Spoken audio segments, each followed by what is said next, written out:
everybody. Welcome to another episode of Classic Gaming Brothers. I'm Zach. And I'm Seth. And we're the Classic Gaming Brothers. That's right. We are the Classic Gaming Brothers. Now, depending on how we do things this time around, this might be coming to you late at night, or it may be coming during its normal time. We haven't really decided that at the time of this recording. Anyway, this is going to be our Classic Gaming Brothers After Dark episode. We are going to be talking about some adult material. So if you are a child who is listening to this episode, or if your children are nearby you when you are listening to this episode, this might not be the episode to listen out loud. This is the episode that you listen to on your headphones or in your car by yourself. Yes. This is not the episode that you play for background music while you are cooking. So this is our content warning that this will be an adult-themed episode, except for our recently played and our byway pass. Those are normal. So Zach, what have you been up to recently? Seth, recently I've been playing a game called From Below. So From Below came out in 2020, made by Matt Hewson, and it's a game for the original Nintendo Entertainment System. I've been playing it via an emulator. From Below's kind of cool. So if you just kind of look at the game from a screenshot or so, you'll probably think, this looks like Tetris. And you'd be right, because it is Tetris. It's a version of Tetris. However, unique to this game that's different than Tetris is that in this game, your Tetris board is being attacked by the Kraken, as in the giant squid monster. Oh. And he's like pushing up tentacles and stuff to shift your blocks. So not only are you trying to arrange blocks in 4 rows nice and neat so that you get points, but you're also trying to fight this monster that is trying to mess that up. So what happens is as you're playing, a tentacle will start appearing at the bottom of your screen, and then it will push up a portion of your blocks, which could mess up your pattern. It's kind of a unique way of doing a puzzle game. There's a couple other modes in the game too, but I haven't really explored those as it's a fairly recently released game. But I've been enjoying it. It's available on itch.io, so look up From Below. Since it was developed for the NES, you can put it on a flash cart and put it into a regular NES. Yeah, absolutely. I don't have a flash cart for my NES or my Famicom, but either way, it should work. At some point, I will probably get a flash cart for either my NES or my Famicom, and at that point, I will throw it on there and be able to play the game in its original glory as it should be played on the original system. That's right. So recently, I've been playing with my brother Buddy Simulator 1984. You have been. Which Buddy Simulator was developed by a studio called Not a Sailor Studios. And it is a kind of creepy game where a video game or software essentially takes on a consciousness and is creepy. So Zach and I played Buddy Simulator. There was some Steam event, I think it was in the spring, where we went through and we played, I want to say we played like 6 hours worth of demos. Like we played like 30 minutes here, 10 minutes there of these different demos, and we just kept switching through. One of the last games that we played was Buddy Simulator 1984, because we were playing I felt like we played a lot of horror games. Was it maybe it was during Halloween. I don't remember. I think we just like horror games. We do also just like horror games. So Buddy Simulator was part of this horror games collection, and we played through it, and it was really, really, really cool. The beginning of it starts off as a very basic, almost like a DOS-based input, and you play very basic games with the computer, such as Hangman or Rock, Paper, Scissors. And it actually finds a game and is like, oh, we could play this game. And it's like a basic Excel from like the 80s. Afterwards, the game you have to actually restart the game. And as you restart the game, it develops a more full-featured game. So like the first time you restart it, it becomes like a Zork type game. Yeah. And then eventually starts moving towards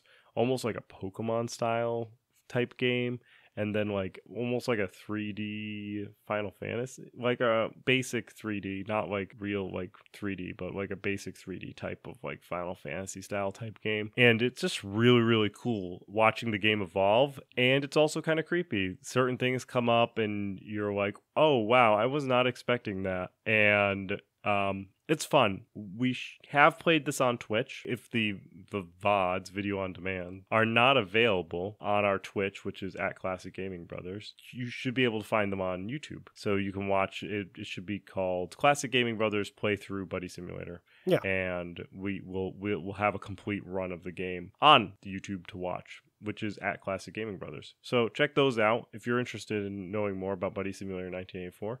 But overall, a lot of fun. It was a lot of fun playing through with Zach, and we appreciate if you did watch any of it, definitely we appreciate you watching. But yeah, so yeah, Buddy Simulator 1984. Now, the topic we've all been waiting for. So, as evident by the name of the episode and the episode, this is episode 69. It's so nice.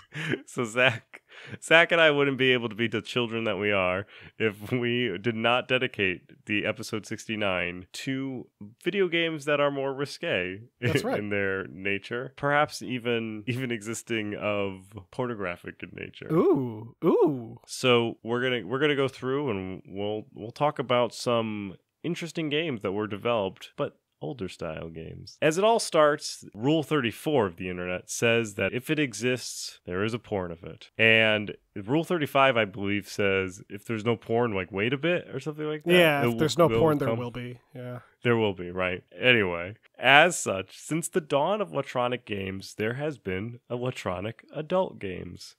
It has been also pretty much a point of controversy and used as an example for people who want to restrict video games, such as Joe Lieberman, who we talked about during our most controversial video game episode, where we talk about Night Trap, which is episode 47. Or Jack Thompson, who was an anti-video game lawyer who often cited the existence of pornographic content as condemnation of the entire industry. Which is, I guess he lost, right? I mean, video games is a multi-billion-dollar industry. And I don't know if he's still on that crusade, but I know back in the early 2000s and stuff, he was a popular subject on channels like G4. I think they did a debate with Jack Thompson and Adam Sessler from Attack of the Show. Good stuff. Those are some names you probably haven't heard in a while. G4, Attack of the Show. Or was Adam Sessler from Cheat? I don't remember. He's actually 69 years old this year. Oh, nice. Happy birthday, Jack Thompson. As of July. We should have him on our show. We should have him on our show. He does not like violence or sex in video games. No, he does not. Anyway, so before video games even were a thing, there was a video game company that had a little bit of a lewd history.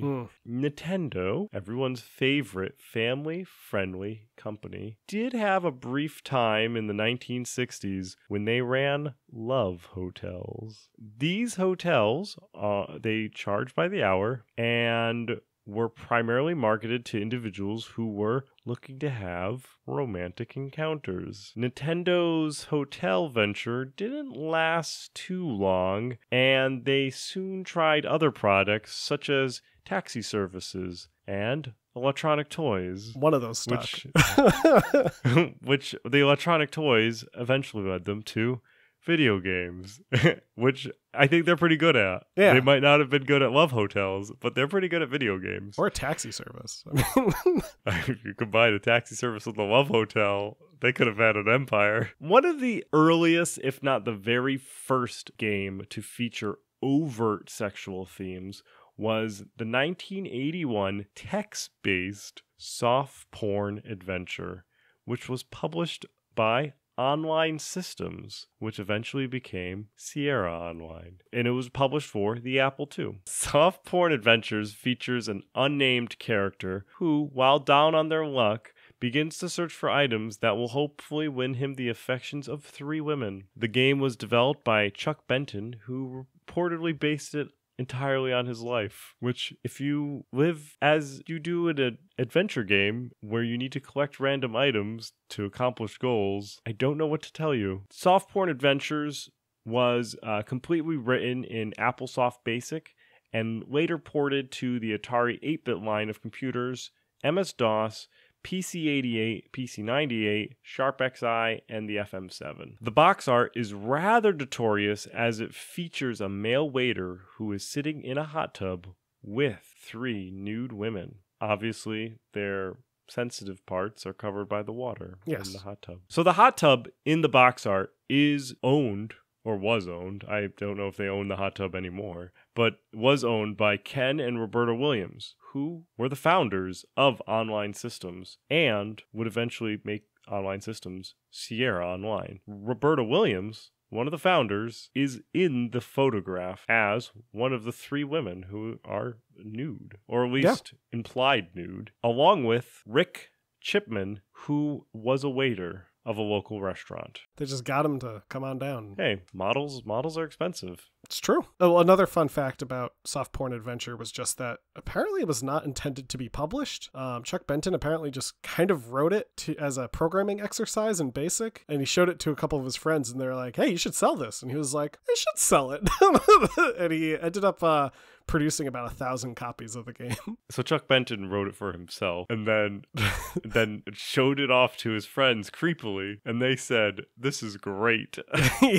Yeah. And then he sold 1,000 copies, where he originally produced 1,000 copies. It then got picked up by Sierra, or well, at the time, online. So who knows how many copies? Millions, maybe. So reportedly, the re-released version of Soft Porn Adventure sold 50,000 copies. Wow, which is not bad. They had a re-released version on the Atari. So I mean, it's hard to baseline these against. You have to baseline them against their own category, because I'm sure it's not like you're comparing it against like the sales of, say, GoldenEye or something. Right. Yeah. Exactly. Which has a little more broad appeal. I'm just thinking of all the adventure games that I played, and the objects I picked up would not help go further with my sexual escapades. Well, also, this game wasn't all text-based, so it was like playing Zork, but sexy as Zork. Can't get sexier than Zork, though.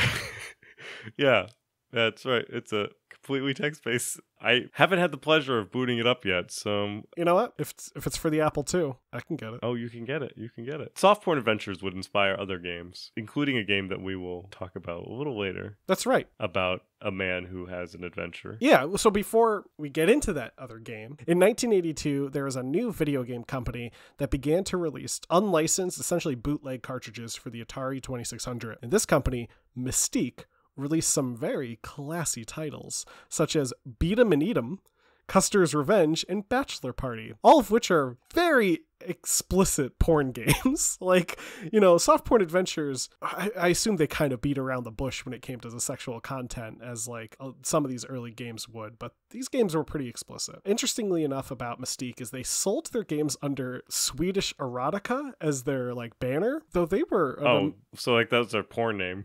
No, their porn name was Mystique, but the genre... it's like a gold box. The genre games were called, like the genre of the porn games was Swedish erotica. Right, so instead of gold box, it was Swedish erotica. Right. What's weird, though, is Mystique is an American company, and the games are manufactured in Hong Kong. It had nothing to do with Sweden. Yeah, but maybe there's like that allure. Yeah, allure. Yeah, it's just when you look at a game like Beat 'em and Eat 'em, you think that's some Swedish erotica right there.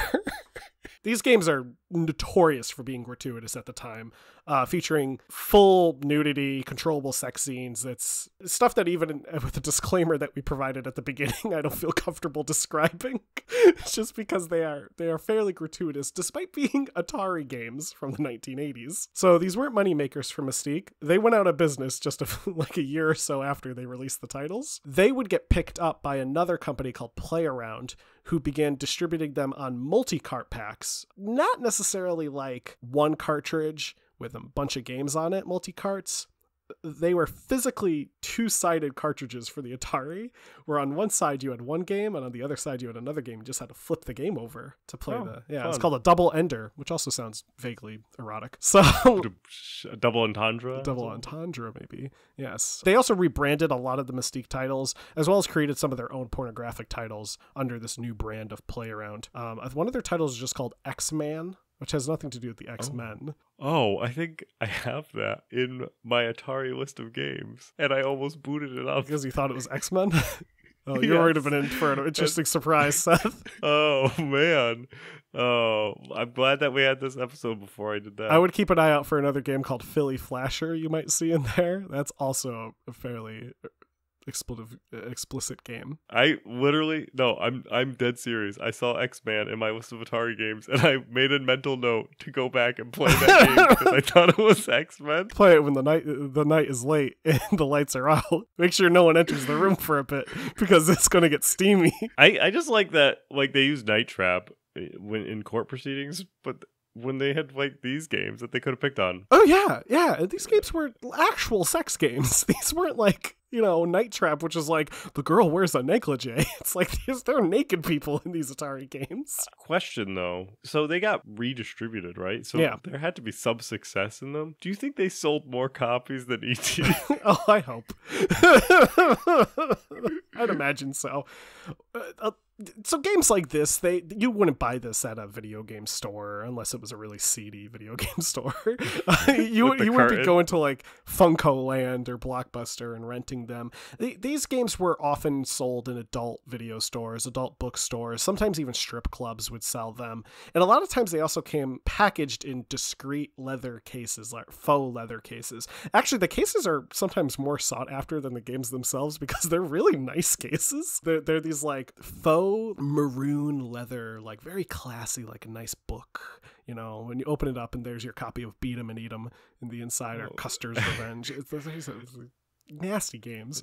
Is that a moleskin I see, or is that a Beat 'em and Eat 'em? So jumping ahead now a few years after Mystique did their whole thing, we have 1987 giving us the release of possibly one of the most famous adult video games, Leisure Suit Larry and the Land of the Lounge Lizards. The first Leisure Suit Larry was built using the adventure game interpreter, similar to King's Quest, and it was a graphical remake of Softporn Adventure. There we go. So now the unnamed person, who was really just Chuck Benton, has a graphical personality. That's right.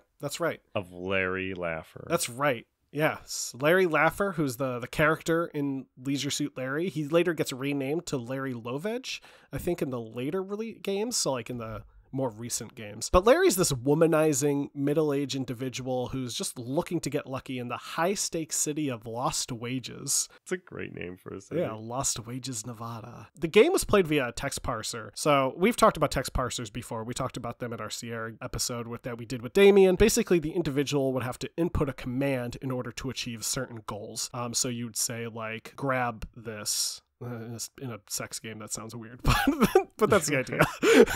Or go to door. Go to door, yeah, scene, exactly. Open door. So Leisure Suit Larry was designed by Al Lowe, who had actually helped work on the King's Quest series. He worked, I believe, on King's Quest 2 and 3. On release of the game, it did pretty badly, with only about 4,000 copies being sold, which was partially just due to stores simply refusing to stock the game at all. Word of mouth, though, spread about the game, and it kind of started to grow in popularity. Overall, it did end up selling about 300,000 units, and interestingly enough, the game's demographics, for most reports, indicated that it was primarily women buying these games. It wasn't men. It was a strong demographic in women who were purchasing Leisure Suit Larry. Maybe it's because, as we noted earlier, women had a strong connection towards adventure games. That's right. I mean, I was growing up during this time, at least as a child. Adventure games are hard to come by sometimes. Yeah, true. I think also it definitely helped that Larry wasn't a character who was like, not really someone I think guys would look up to. He's kind of a loser. He is a loser, yeah. Yeah, so like you're not playing as a hero. You're not playing as like this macho man. You're playing as this kind of like jackass who just thinks he's hotter than he is, sort of deal. It thinks that he's like God's gift to women, but obviously his ego is bigger than not going any further. But I assume there's some appeal in that, it's a different kind of game. I think there's definitely a sense of satire that people were able to see. The game was popular enough to warrant a remake. Actually, in 1991, they did a remake utilizing the Sierra Creative Interpreter, or SCI. As we talked about in our Sierra games, a lot of Sierra titles got remade in the 90s with the SCI engine. Usually helped boost the graphic fidelity and also changed the games from being text parsers to being mouse-driven titles. The game also spawned a franchise with 11 total games following the first one, including a crowd-funded remake in 2013 and 2 titles released not only last year, but also one coming out this year for both PC and Android and iOS. Yeah, Leisure Suit Larry is definitely a mainstream adult-only video game. It's weird. He's kind of, to lack of a better word, he kind of straddles the both sides of like kind of like your mainstream distributions and your adult-only type of video games and how they used to kind of go out. Leisure Suit Larry kind of bridges that gap where maybe don't want to play Leisure Suit Larry as like a 15-year-old in front of your mom, but if you're in your 20s and in college, Leisure Suit Larry is probably a fine game to play. Yeah, and to be fair on Leisure Suit Larry's part, I think most of the games aren't as overtly sexual as like our Mystique games that we talked about. They kind of straddle the line on being more like soft core, as you could maybe describe them, where they are very sexual in nature, but it never gets to the point of being anything more than maybe a quick glance at something or something like that. It's never any overt or explicit nudity or sexual content. I don't even know if the later games actually got an ESRB rating of an AO. I think they only really remained as M-rated titles. For those who don't know, AO is the kind of like, that's the porn rating basically. It's the rating that like porn and ultra-violent games will get. Yeah, Manhunt actually, I think, received an AO rating. Yes, initially, yeah. And then they had to tone it down, I think, for the re-release. And Australia banned it. Yes. Yeah, so like ESRB ratings, I think we talked about ESRB ratings at one point in time. I think with the most controversial game, we talked about ESRB ratings. ESRB ratings are vitally important to a video game company, as important as movie ratings are to a movie production company, because if your game gets rated to be an AO game, you may be banned from countries, which you don't want to be banned from entire countries, because that could be cutting off millions of dollars worth of sales. So it's important for, unless you're going for like a niche product, unless you're like you believe that your product is above, it's art or something like that, and you want to put it out regardless of what the rating is and who you sell it to, because you don't want to sell, you don't necessarily need to sell it. But if you're like a company that wants to make money, you don't want to necessarily hit an AO rating, because then you may have issues down the road, like Rockstar did with Manhunt and other games, as we'll get into it. Also, to correct myself, a few of the later released Leisure Suit Larrys did get an AO rating, but only on the PC. The console port versions were almost always rated M, though I do see that the very, very cleverly titled Leisure Suit Larry Magna Cum Laude is rated AO for PC. It's a funny named game. Yes, it is. They all funny inappropriate they're all great puns. titles. It's like they're so like goofy and obviously and it's sophomoric. Cum laude. But yeah, like the one right after that was Box Office Bust. And then there's the most recent titles are Leisure Suit Larry, Wet Dreams Don't Dry, and Wet Dreams Dry Twice. So being that pornographic games have a hard time getting through normal channels of distribution, bootleg games is often kind of like a secondary way of getting pornographic materials into the home video game systems. So in 1991, a game called Bubble Bath Babes was a fairly well-known unlicensed cartridge for the Nintendo Entertainment System and the Sega Genesis or Mega Drive system, along with two other games called Hot Slot and Peekaboo Poker. These games were often simple puzzle games where you were able to unlock pornographic content. So Peekaboo Poker was a poker game, but maybe the women would take their clothes off or something like that. These games were developed by a company called CNE. As console gaming grew more and more in popularity, the amount of sexual and adult content in games began to decrease overall. While some games may have featured nudity, such as the God of War games, the Witcher series, these games have nudity in them, but overall, these games, it wasn't like their driving feature, and it was like part of the experience. Yeah. And I think still both God of War and the Witcher series, they still have M-rated games. However, that's on your home consoles. On a computer, you have a little more flexibility to change things around. So often unauthorized patches and mods add sexual content to popular PC games. Some of this is done completely by the modder, going down and changing and adding textures and assets to a game, such as into Skyrim or Fallout, making these games sexual through the use of mods. The Sims, I believe, as well. Yeah. They have like where you can add things to make them more sexual games. However, in some instances, some inaccessible mini games actually were unlocked through hacking, and there was a well-known issue in the GTA Grand Theft Auto San Andreas game where the main character can initiate fairly explicit sex with a sex worker in a mod known as the Hot Coffee mod, using in-game assets. And I think it was like a mini game, and it looked like it was built by Rockstar, and then they stopped it, but then they locked it, and then someone else got access to the additional code, and then they modded it so that it unlocked it. It got to the point where it almost had San Andreas get the AO rating. By that point, it would have had been pulled from the stores, which would have been really sad because San Andreas is a phenomenal GTA game. Hot Coffee mod withstanding, I think GTA San Andreas is a great game, and it would have been sad if they got an AO. But it goes back to our point where the ratings are important to video games, especially to big video game companies. One of the things that the Hot Coffee mod did was it actually raised a lot of public attention toward games like GTA and these titles. I mean, this is where you started to have people like Jack Thompson, and also Hillary Clinton was involved in a push for further regulations on video games and restricting content in terms of sexual content and violence. So I think it was really in Rockstar's best interest to make sure this hot coffee thing didn't stick around, just because, I mean, they didn't probably want to open up the can of worms that could have been opened up if they had left it in. Right. Now, in the United States, we have always been a more violence over sex type country. We love our violence. We're very prudish when it comes to sex. Not so much in other countries. It's kind of actually a swap. In a lot of other countries, Europe and in Japan specifically, violence is toned down more and sex is toned up. And in Japan specifically, sexual content in games was a bit more prominent, especially on computer systems such as the FM8 and the PC 8801. These titles were referred to as a genre called eroge, and usually consisted of RPG games or visual novels.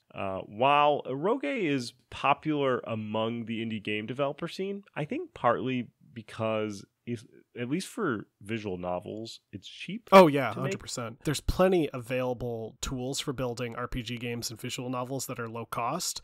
And like if you get RPG Maker, I think RPG Maker might have a visual novel component in the most recent version. And you pay what, $70 for the license, and then you're good for life until they update it. So you can make as many games as you want. So even though it is a popular genre for those who are developing as an indie developer, companies such as Enix, who's done Dragon Quest, Square, who's done Final Fantasy, and Nihon Falcom, who's done the Ys series, or the YS series of games, Ys, all produced eroge titles of their own because it sells. Oh, yeah. So a big company is not going to not produce it, especially in Japan, where it's more popular than selling it in America. Some adult games were also available on the Sega Saturn, but Japanese lobby groups actually pushed for Sega of Japan to remove them. Also in Japan, pornographic content is heavily censored, often with nudity being covered by either a black bar or a mosaic tile-like effect. So the games may have more prominent nudity and they may be more over-sexualized than in America. However, that nudity would be also censored. And I think to kind of give you an idea of just how sexual content in games is just a little bit more prominent, there's a YouTuber who I watch, and I can't remember his name at the moment, but he was on a quest to collect different country versions of the Lego Island game, which we talked about in our Lego episode. And he really wanted the Japanese copy of Lego Island, which was apparently kind of hard to find. And he was in Japan and he went to multiple video game stores. Now, in one of the video game stores that he went to, the entire second floor was PC games. But when I say the entire second floor was PC games, I don't mean like adventure games and stuff. I mean the entire second floor was porn, except for one small bookcase in the very back of the porn section that had some adventure games, including not Lego Island, because they didn't have a copy of it at the time. Pretty much he had to walk through an entire floor of porn to find one section of non-porn games, just because it's so much different over there. I mean, it's not the same as in the way we view things like pornography and stuff, where it's kind of, you have to go to this clandestine location to find it, or it's like you have to go to the back of a building. They're a little more open about it. behind the curtain. Behind the curtain, it's a little more like secretive. It's a little more hush hush. It's a little more out in the open there. That's just a cultural difference, and it's like that in other countries too. Amsterdam, in the Netherlands, and other parts of Europe. I know they're a bit more open about that sort of thing, but they might not be, like Seth said, they might not be so cool with violence. Right. Anyway, so that is going to be our Classic Gaming Brothers After Dark episode. Yes. If we were committing to this joke completely, you might have gotten this episode in the evening. That gives me a whole few more hours to work on this episode. No, we're probably still going to release it in the normal time. And with that, that's going to be it. Yes. I was going to say I doubt we're going to come back to these topics, but who knows? Who knows? Maybe you'll play X-Men. You'll want to talk about it. Maybe. I'm now not going to be. I mean, I'm just glad that you told me, because I feel like if I was literally going to. Now I wish I didn't tell you, because you would have messaged me. Know. A few, probably right after playing it, being like, what did I just play by accident? Oh, well, there's that. So we're going to wrap everything up with our good old Buy Wait Pass segment. I'm going to go first since you went first last time. What I'm excited to Buy Wait Pass on is a game called Cyanide and Happiness Freak Apocalypse. It came out March 11th, 2021, but due to pod time, I actually haven't been able to get to play it right now, but I did kickstart it back in September of 2017. So I'm excited to play it. I mean, spoiler, it's going to be a buy, but I wanted to talk about the game. So the creators of Cyanide and Happiness, who create some great comics online. I'm sure you've seen them. They've also created 2 board games, Joking Hazard and Trial by Trolley, which are hilarious. Definitely have a dark humor aspect to their style of drawings and tends to be sometimes very shock in regards to their comedy. They created a point-and-click adventure, and that is what I'm excited about buying, because I like Cyanide and Happiness, and I like point-and-click adventure games. So putting them together is going to be great or horrible. Nice. But I think it's going to be great. So I'm excited to play it. I'm sure I'll talk about it in an upcoming episode for my recently played segment, since I will probably be recently playing it, and you will hear more about it. But for now, check it out. And what about you? Seth, my Buy Wait Pass is actually a game that was recently announced during the Pokemon anniversary event. So Pokemon just had its 25th anniversary event, so it's a 25-year-old game. Pretty exciting for Pokemon. They announced the development of a game coming out in 2022, Pokemon Legends Arceus. I'm pretty sure I'm saying that correctly, but if I'm not, Pokemon fans, please yell at me. I would appreciate it. So Pokemon Arceus is the first open world Pokemon game, period. So the Pokemon games are already kind of open world because they are RPG games, but this is like Skyrim open world. This is big open world Pokemon game. This is proper open world. Are they gonna gatekeep behind badges and stuff like they did in? Oh, I don't think so. I'm pretty sure this is you do your thing from the way it looks. The idea is this is set before any of those things. It's set before the Pokemon world that we know of. It's the earliest Pokemon game to date in terms of its place in the timeline. So you're exploring the Sinnoh region in this kind of